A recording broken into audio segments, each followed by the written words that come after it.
What is going on, guys? Welcome back to another video. My name is Roman. I've been a self-employed personal trainer for the past 3 years. I've been in the fitness industry out of college for about 5 years, working for various different gyms. Now, in the past 8 years of experience, I've learned a ton about what it means to start as a personal trainer working for a gym to then go on your own and sustain a business. Now, if you came to this video, that's because you are either currently a personal trainer or personal training is something you may want to aspire to be. So in this video, I'm going to share exactly my tips and tricks on how to have a successful self-independent personal training business and also how to get clients and also retain your clients. Now, the first tip is going to be to be a good personal trainer. Now, I know that sounds obvious, but it's apparently not as obvious as you think. You have no idea how many personal trainers I've personally seen and friends that are personal trainers that I talk to that we see that are just completely bad personal trainers. And what I mean by that is they will be looking around while they're training a client, they'll be looking around other people, talking to all the different people in the gym, to check their phone on their actual phone, or they're just completely just talking about something irrelevant that's not to the client. As a personal trainer, your job and duty is to that client for the hour or 45 minutes, however long the workout is. You're there to talk about them, to talk about like what's going on with their week, how their nutrition is going, and you're there to be focused on the client and make sure they're performing the exact form that you want them to perform, and constantly communicate. Be like, do you feel this muscle? Asking you, does this feel good? Is this too heavy? Is always constantly communicating with the client and being 100% focused on the client. Another mistake that I see personal trainers make is that they train their clients that way they like to train themselves. And that's very, very common in our industry. For example, if you, as a trainer, if you're used to training either bodybuilding, CrossFit, high intensity, whatever it is, body weight, so you tend to train your clients similarly to the exact way that you train yourself, because that's what's natural to you. If you know CrossFit exercises, that's what comes natural. You know the form, you know the style, so that's what's most likely going to train your clients. But you have to keep in mind that your clients are not you. Your clients are most likely going to be much older than you. They're going to have much more limitations, and their goal is not to be necessarily an athlete. Their goal is to just be in shape and to look great. They could care less if they could like clean or deadlift or like do a lot of these complicated movements. Like, they could care less. If anything, that's a higher risk for injury for them, which means that they're going to be out and not training with you. So in my what I like to do is with the client is to focus on their goals and what type of workouts they like to do, but to keep it very simple, right? With my clients, the age varies. I would say maybe between like 40 to 60. I would say that's 30 to 60.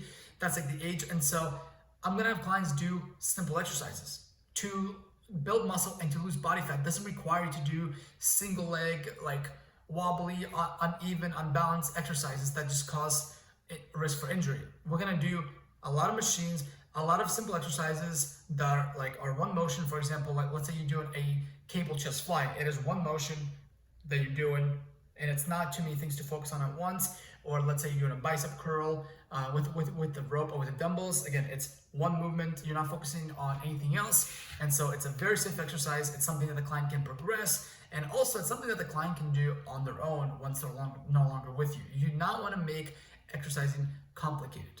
Walk the walk. That is my next piece of advice. And as a personal trainer, you really do have to walk the walk. You can't tell your clients to eat a certain way, to work out a certain way, to be disciplined a certain way, to not drink, or whatever it is you may tell your clients if you're not doing that yourself. You have to be a byproduct of what you tell your clients.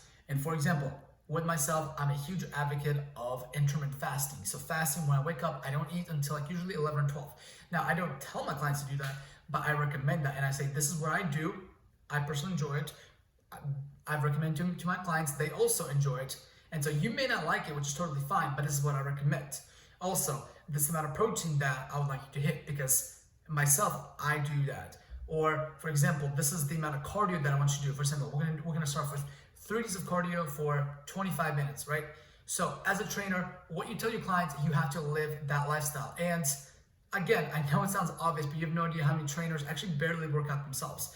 And what you realize is that the busier you get as a trainer, the tougher and tougher it gets. Not just to fit your workouts in, but to get motivated for your workouts. Because imagine you have 7 to 8 appointments, like clients a day. So that's 8 hours that you're in the gym, right? Last thing you want to do is spend another hour in the gym doing your own workout. It's very, very easy to get burnt out, but you have to make time for it because you are a byproduct of what you're trying to sell your clients, right? You're essentially selling your clients this body and this vision that they want, right? But you have to have it first. Next thing is you have to educate your clients, because the reality is the clients that you have will not be with you for the rest of your life. Like, they will not be with you for most likely like 5-10 years. So the client eventually will need to be able to do this on their own. So it's your job as a trainer not to just train someone, but to teach. You're also a teacher.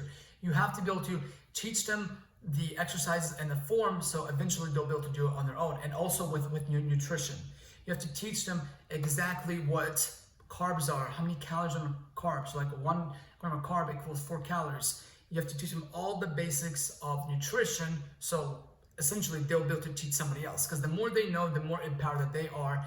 And once they no longer need you as a trainer, they will be able to sustain this on their own. So those are a key piece of advice that I've learned to become a good personal trainer. And the biggest thing is you're there for your client. You're there to listen to them. You're there to teach them.